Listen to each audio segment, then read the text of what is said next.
Radio Liberté. Radio Liberté. Informer, conscientiser, distraire. 92.8 FM.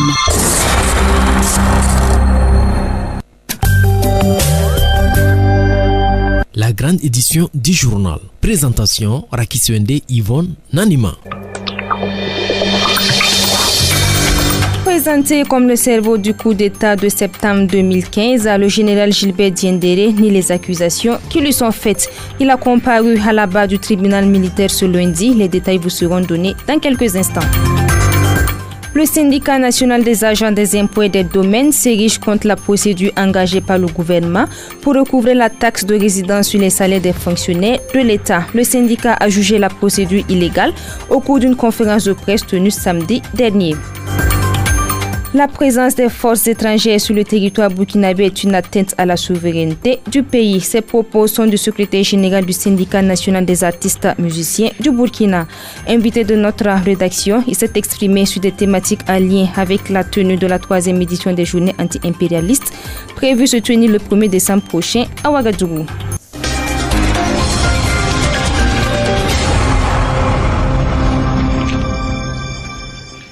Bienvenue, mesdames et messieurs, à cette session d'information et merci de passer un peu de votre temps à nos côtés. Ces informations, en bref, pour commencer.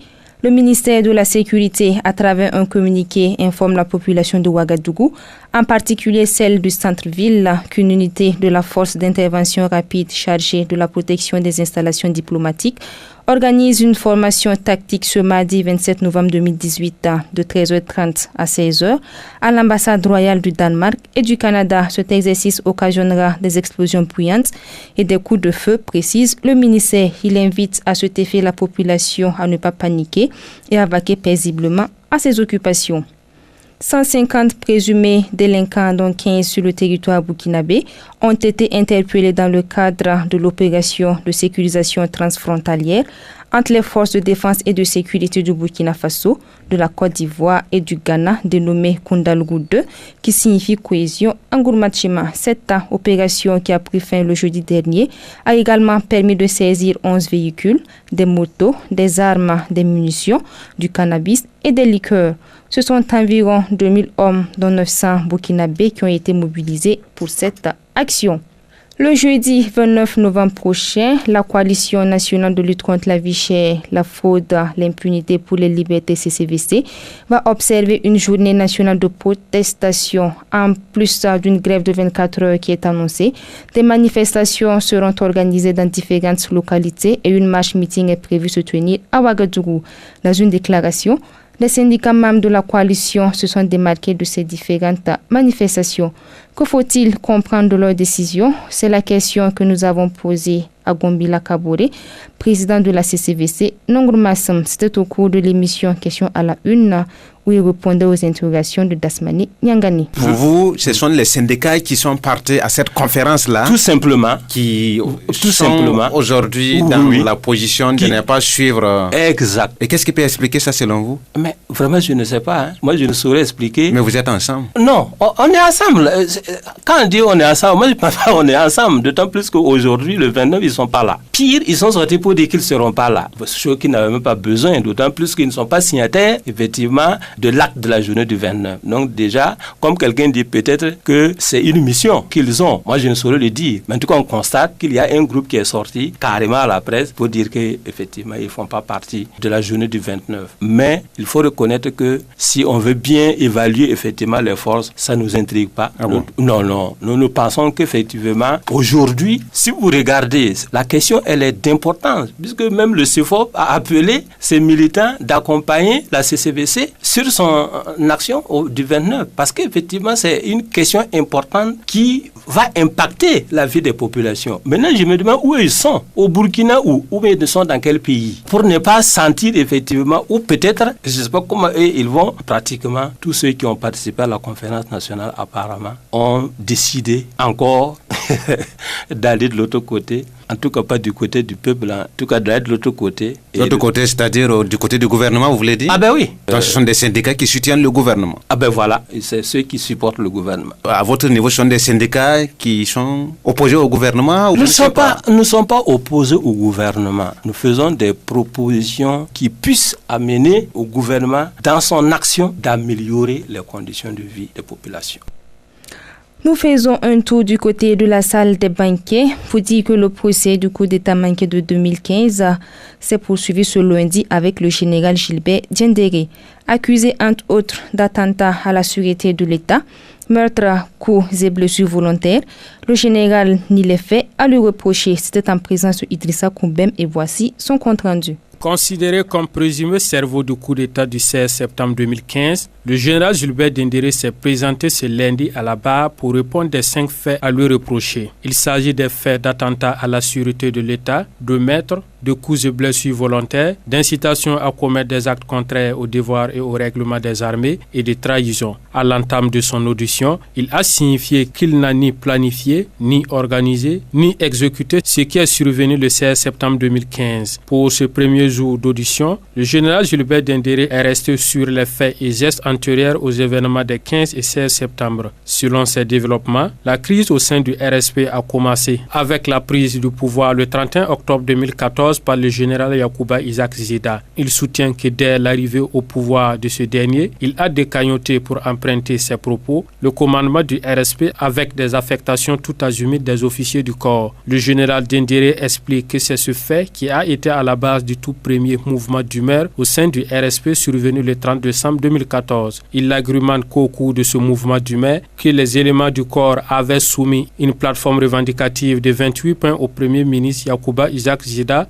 dont les principaux points étaient la réorganisation du commandement du RSP et l'arrêt des tentatives de dissolution du RSP. L'accusé soutient que la non-satisfaction de ces principaux points de revendication et la persistance d'une campagne de dénigrement du RSP a conduit au deuxième mouvement d'humeur survenu le 4 février 2015. Selon Gilbert Diendéré, après ce mouvement d'humeur, le commandement du RSP a été réorganisé avec des nominations d'officiers à la tête du commandement. À en croire l'accusé, ces nominations n'étaient pas du goût du premier ministre Yacouba Isaac Zida, qui n'arrivait pas à contrôler ces derniers. Dès lors, le général Diendéré a soutenu que le premier ministre Yacouba Isaac Zida, avec la bénédiction de certaines OSC, ont entrepris des campagnes accrues de dénigrement et d'intoxication envers le RSP et sa personne. Il termine sur ce point en ajoutant que c'est dans cette dynamique de dénigrement qu'il a été accusé par le premier ministre Yacouba Isaac Zida de complot le 28 juin 2015. Pour le général Gilbert Diendéré, tous ces faits créés selon lui par le premier ministre à l'époque a exacerbé les tensions au niveau du RSP et au niveau de l'armée tout entière. Le général a également dans ses déclarations fait cas d'exemples de corruption ou de tentatives de corruption pratiquées par le premier ministre à l'époque. Il évoque un détournement de plus d'1,2 milliard de francs CFA des comptes de la présidence du Faso par le premier ministre et la faramineuse somme de 17 milliards proposée par le premier ministre pour la prise en charge des FDS lors des élections de 2015. À la fin de son interrogatoire du jour, il a terminé en insistant, je cite, « C'est tous ces faits et gestes qui ont conduit à ce qui arriva le 16 septembre arriva. »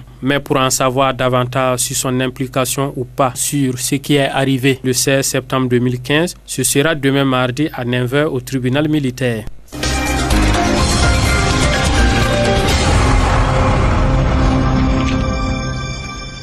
Le syndicat national des agents des impôts et des domaines SNAID dénonce le mode de prélèvement effectué sur les salaires des agents publics pour le compte de la taxe de résidence de l'année précédente.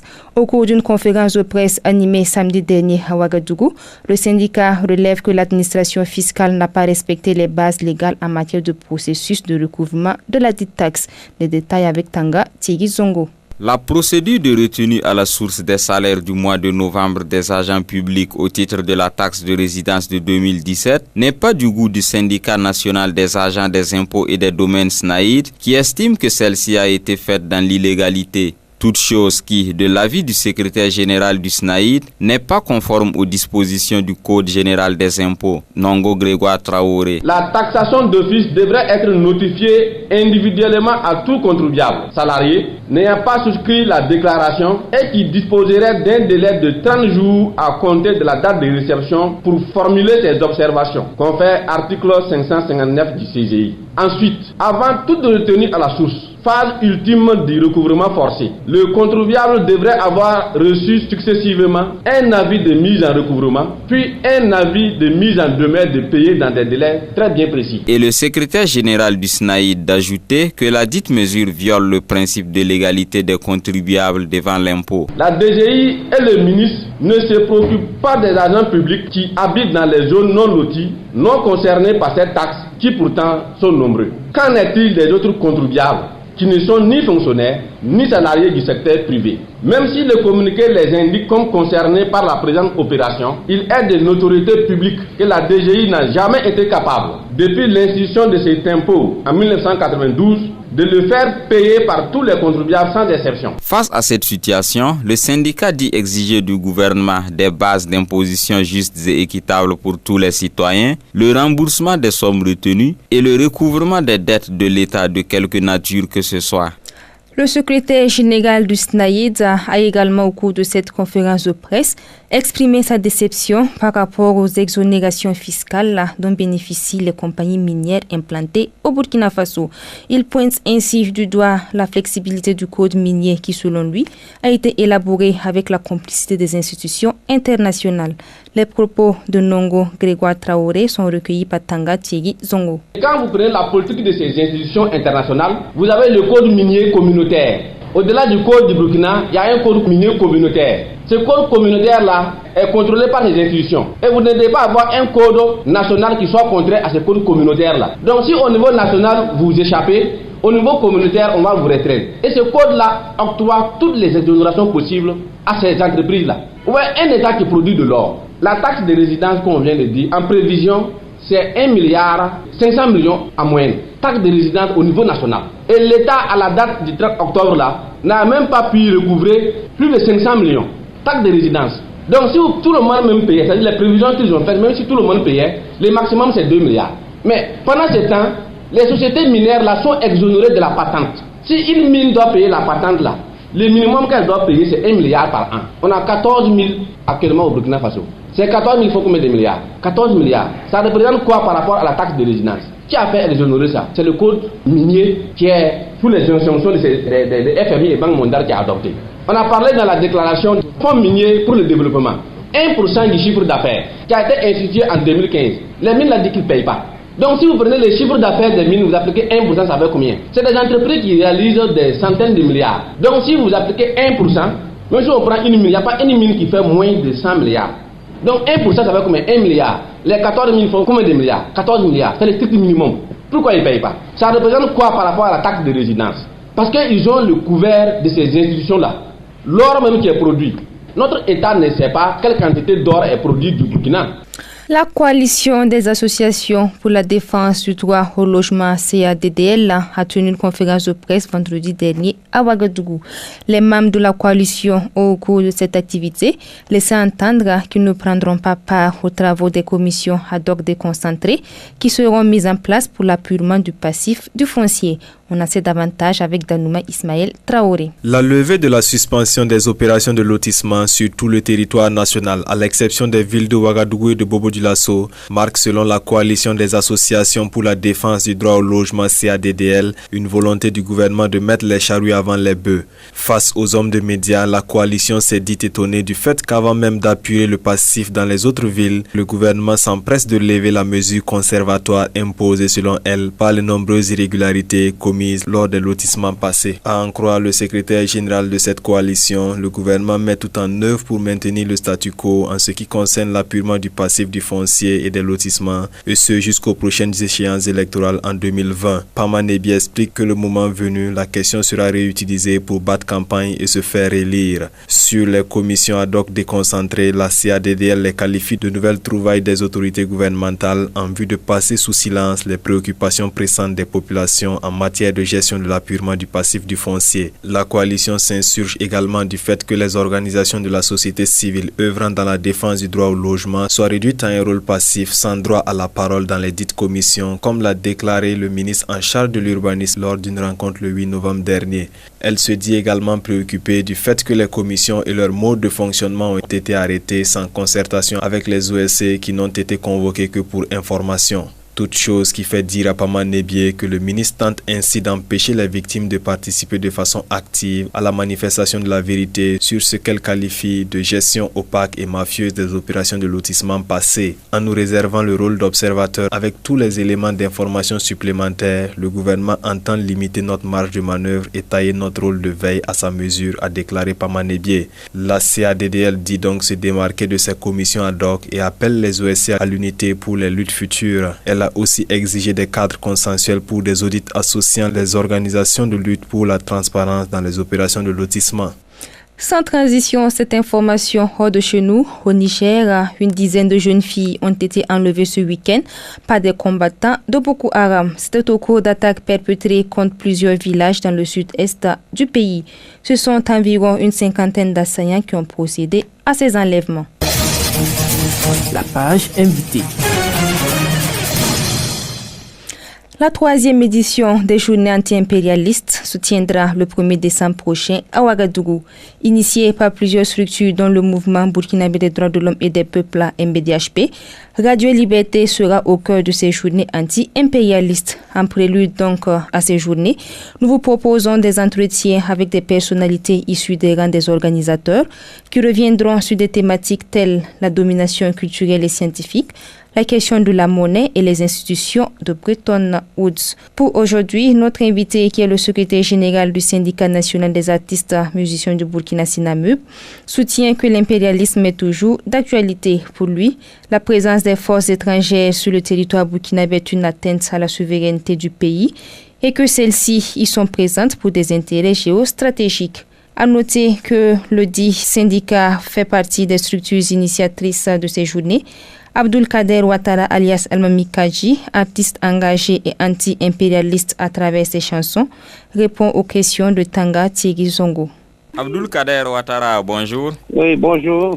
Quelle est la réalité de la présence des forces militaires étrangères sur le continent africain en général et au Burkina Faso en particulier? Il faut dire que de façon basique, quand on parle de forces militaires, de forces étrangères, on fait déjà allusion à l'impérialisme. Il n'y a pas de débat là-dessus à la matière, tout le monde sait que la présence de bases militaires étrangères viole forcément nos frontières. Il faut aller clairement, dans le cas si précis du Burkina Faso, il faut dire que la présence des bases militaires françaises indispose clairement notre souveraineté. Il faut également ajouter que quand on parle de l'impérialisme là, il y a ceux-là qui pensent que c'est quelque chose de dépassé, c'est vieilli. C'est clair que pendant l'insurrection en 2014 ici, François Hollande, ancien chef d'État français de l'époque, disait clairement, je cite, nous avons exfiltré Blaise Compaoré sans grand danger. Et cette exfiltration, on sait qu'elle s'est faite grâce à l'armée française. Qu'est-ce qui peut expliquer la présence de ces forces dans nos contrées?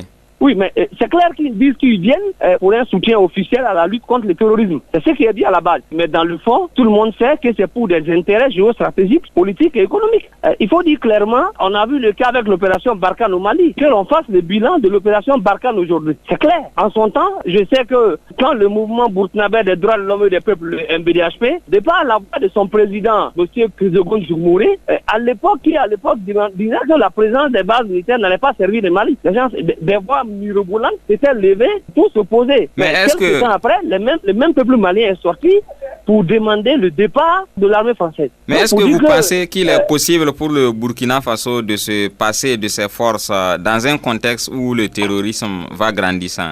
Dans un contexte de terrorisme, c'est vrai que des gens vont dire que il peut y avoir de la collaboration, certes, mais dans notre cas si précis, est-ce que ce sont des formes de collaboration? Moi je vais jusqu'à dire même, vous ne verrez pas ce pays sérieux qui en réalité a sa défense ou sa sécurité assurée par une armée étrangère. Ce n'est pas vrai. Il ne faut pas penser que c'est l'armée française ou américaine qui viendra sauver ce peuple-là. Non, les peuples américains, les territoires américains et français sont eux-mêmes frappés. Ils connaissent la terreur. Ils savent ce que c'est que le terrorisme. Des années 90 à nos jours, on sait récemment avec le cas de Charlie Hebdo et après le transporteur qui a foncé sur les populations à Paris et tout. Donc ce n'est pas une question d'armée étrangère et qui viendra sauver nous nos frontières aussi. C'est pas vrai. Et quel type de collaboration devrait-il y avoir entre nos États et ces puissances? Il peut y avoir de la collaboration entre les États, entre les armées. Ça se limite là. Mais ce qui se passe ici, là, ce n'est pas de la collaboration.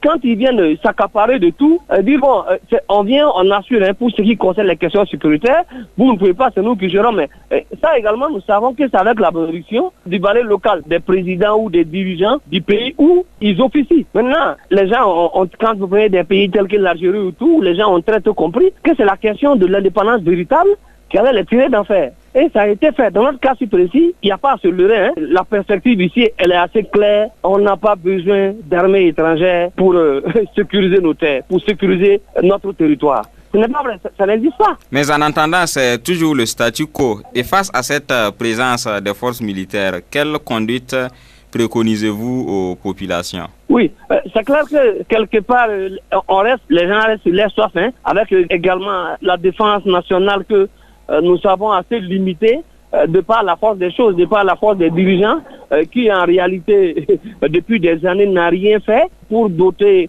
cette armée-là d'armes adéquates pour sa défense et la défense du territoire. Il faut le dire clairement, et également en formation et tout le monde le sait. Et c'est un problème, il n'y a pas à se leurrer. Aujourd'hui, quand on voit les déclarations des forces de sécurité par-ci par-là, de la police et aux autres forces, ils le disent clairement, ils ont besoin de formations adéquates, ils ont besoin de matériel adéquat pour la défense du territoire. Donc, en réalité, c'est un problème d'État. Et aujourd'hui, tout le monde le sait. C'est vrai qu'il y a peut-être à la bonne nombre d'années où la question impérialiste de par la domination militaire des bases étrangères dans le pays, on en parlait peu, mais aujourd'hui, c'est là.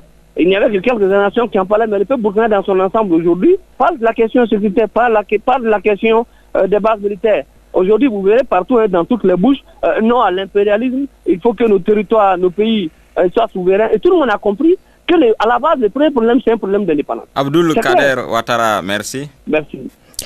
Nous sommes à la fin de ce journal réalisé par Tiona Sanogo. Merci à toutes et à tous de nous avoir suivis. Je me ferai le plaisir de vous retrouver demain soir à 18h30. En attendant, je vous souhaite une excellente soirée en compagnie de nos programmes.